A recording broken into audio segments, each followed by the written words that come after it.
He adalah seorang warga negara China Malaysia yang dibebaskan dari penjara nomor 2 Beijing pada akhir Desember tahun lalu. Baru-baru ini mengungkapkan tentang wabah pandemi di dalam penjara, yang ditutup-tutupi oleh pihak penjara. Para pejabat memperingatkan dia sebelum dibebaskan, bahwa dia akan dalam masalah, jika dia berbicara sembarangan setelah dibebaskan. He adalah seorang warga China Malaysia yang berbisnis di Beijing, menjalani hukuman selama beberapa tahun di penjara nomor 2 Beijing. Dia dibebaskan pada tanggal 20 Desember tahun lalu dan menyaksikan wabah pandemi di penjara.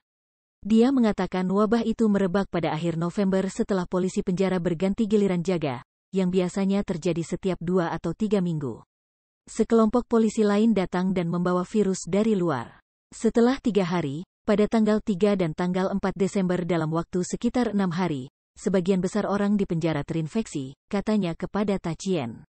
Namun, manajemen penjara berbohong kepada para narapidana dengan mengatakan kepada mereka bahwa itu hanyalah flu biasa dan tidak mengakui bahwa itu adalah pandemi COVID yang dibawa oleh polisi yang terinfeksi. Penjara nomor 2 Beijing, yang terletak di distrik Chaoyang, kota Beijing, mengkhususkan diri dalam menahan tahanan pria dari luar negeri, Hong Kong, Macau, dan Taiwan. Penjara ini juga melakukan pendidikan penahanan untuk tahanan baru sebelum memindahkan mereka ke penjara yang berbeda. Ini adalah tempat transit bagi tahanan baru. Dia seharusnya dibebaskan dari penjara pada tanggal 11 Desember tahun 2022, tetapi dia menunjukkan gejala COVID pada tanggal 9 Desember tetapi mereka para sipir penjara membohongi saya dengan mengatakan, tidak apa-apa, hanya flu biasa. Setelah dibebaskan dari penjara, sepertinya dia benar-benar akan dibebaskan. Keluarganya pun telah menyiapkan tiket penerbangan untuknya. Namun, begitu dia keluar dari penjara, dia langsung dipindahkan ke asrama polisi bersenjata untuk membatasi kebebasannya lebih jauh.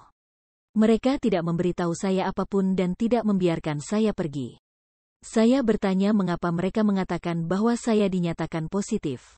Dia ditahan di sana lagi sampai tanggal 20 Desember sebelum akhirnya dibebaskan.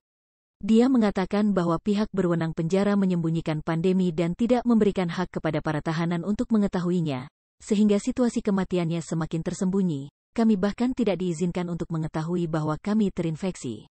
Apakah mereka ingin kami mati?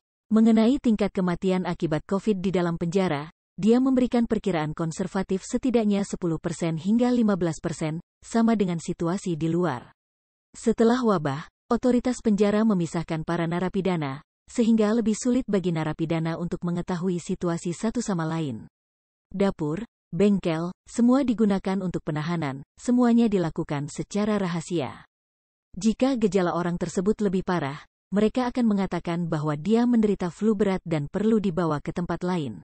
Tidak ada cara untuk mengetahui apakah dia sudah meninggal atau belum, jadi jumlah korban tidak diketahui. Sebelum He dibebaskan, manajer penjara memperingatkan dia untuk tidak mengungkapkan situasi dan pandemi di penjara.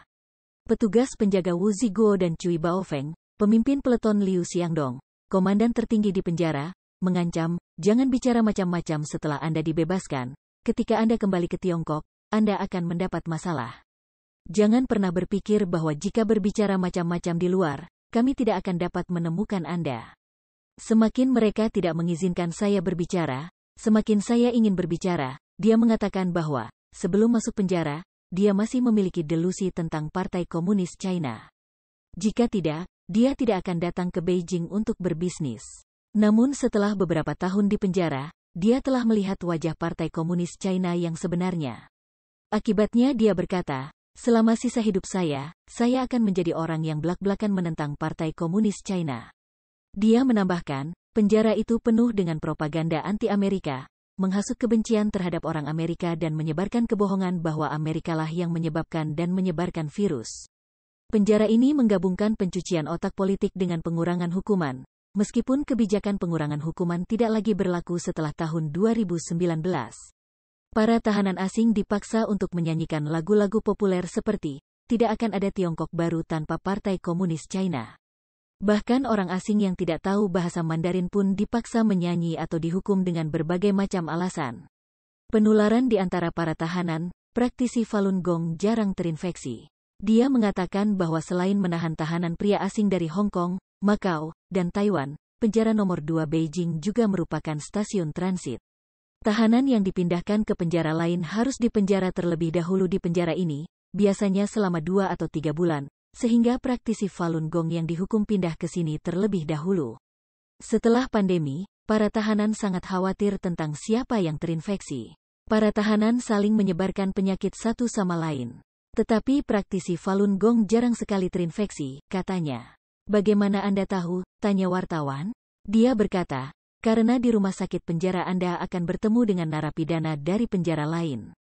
Praktisi Falun Gong umumnya tidak pergi ke rumah sakit, tetapi mereka yang ditahan bersama mereka akan mengungkapkan informasi. Kami sangat tertarik pada siapa yang terinfeksi dan siapa yang tidak.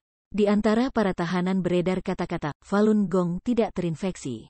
Lebih lanjut, He mengatakan bahwa ia ditahan di sebuah sel kecil selama 1 bulan pada bulan Juli tahun 2022 dan melakukan kontak langsung dengan para praktisi Falun Gong yang ditahan. Ada kesempatan untuk berbicara, bertanya satu sama lain, bagaimana keadaan tubuh Anda? Beberapa orang berkata, saya baik-baik saja.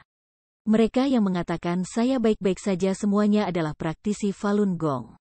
Jadi saya mempercayainya. Dia mengatakan bahwa karena praktisi Falun Gong pantang menyerah dan teguh pada keyakinan mereka, kondisi mereka di penjara lebih sulit daripada tahanan biasa. Mereka bekerja 8 kali atau 10 kali lebih keras dari kita. Mereka disiksa secara mental, tetapi mereka tidak menyerah. Mereka disiksa dengan sangat keras dan dilarang minum air dan mandi. Mereka tidak diizinkan melihat matahari, dan dikurung dalam ruangan kecil yang gelap. Dia pun menambahkan, para praktisi Falun Gong ditahan. 1 kelompok diawasi, 1 kelompok ditahan di sel isolasi. Kelompok ini relatif serius karena mereka tidak bekerja sama dan tunduk. Partai Komunis China tidak memiliki cara untuk membuat mereka menyerah. Jadi Partai Komunis China menggunakan metode ini untuk memberikan tekanan psikologis pada mereka, menyiksa mereka sampai ke kondisi yang paling menyedihkan. Meskipun para praktisi Falun Gong berada dalam situasi yang paling sulit, mereka jarang jatuh sakit atau hanya memiliki gejala yang sangat ringan. Selain itu, mereka menasihati para narapidana di penjara untuk kembali dengan itikat baik dan mengingat perkataan ini, Falun Dafa baik. Dia berkata, kami tidak dapat memahami hal ini mengacu pada fakta bahwa praktisi Falun Gong jarang sekali terinfeksi, tetapi saya pikir itu pasti ada hubungannya dengan keyakinan mereka. Orang yang berkultivasi dan yang tidak berkultivasi, mereka sering mengatakan kepada kami, Falun Dafa baik, sejati baik sabar itu baik. Ketika kita bertemu dengan mereka, mereka akan selalu mengatakan hal ini kepada kita. Mereka juga akan menasihati kita untuk hidup lebih baik, dan saya secara pribadi mengagumi mereka.